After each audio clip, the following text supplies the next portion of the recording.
2 सप्टेंबरचा काळा JR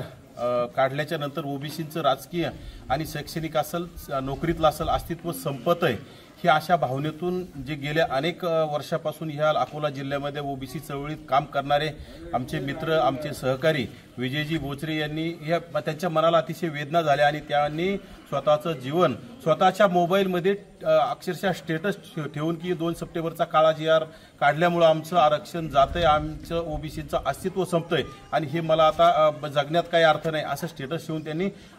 केली। खरं तर विजू भाऊच्या कुटुंबाला आज भेट दिल्यानंतर आम्हाला सुद्धा अतिशय वेदना होतात की अतिशय हलाखीचं कुटुंब गेल्या अनेक वर्षापासून ओबीसी चळवळीत काम करणारा नेता एकदम साध्या घरात हलाखीच्या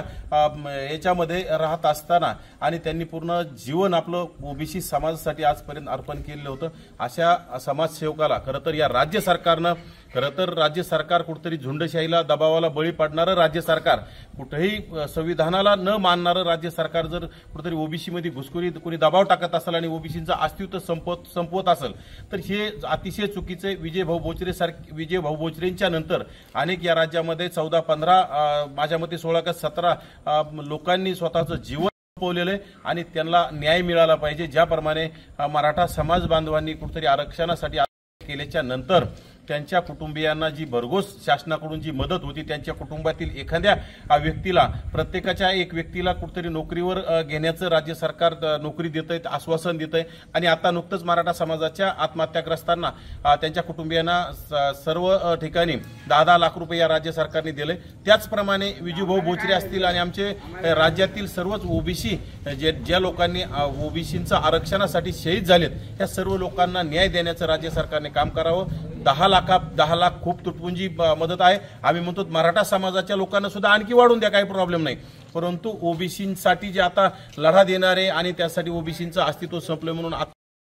कुटुंबियांना यांना तुम्ही 25 लाख रुपये निधी दिला पाहिजे आणि त्यांच्या कुटुंबातील एका व्यक्तीला पत्नी असेल किंवा मुलगी असेल किंवा मुलगा असेल यांना नोकरी देण्याचं राज्य सरकारनं निर्णय घ्यावा आणि जर घेत नसेल तर नक्कीच येणाऱ्या काळात ओबीसी समाज जे राज्याचे मुख्यमंत्री देवेंद्र फडणवीस साहेब आजपर्यंत म्हटले किंवा ओबीसी आमचा DNA आणि ओबीसी आमचा DNA म्हणून आमचं ओबीसीत पाठीत खंजीर खुपसण्याचं काम त्यांनी केलंय तर ते आम्हाला सहन झालं नाही। येणाऱ्या काळात या राज्य सरकारला भाजपला आम्ही धडा शिकवल्याशिवाय ओबीसी शांत बसणार नाही। त्यामुळे त्यांनी जे आमचे गेलेत लोक आमच्या लोकांना इथून पुढे करण्याचं काम पडू नये, कारण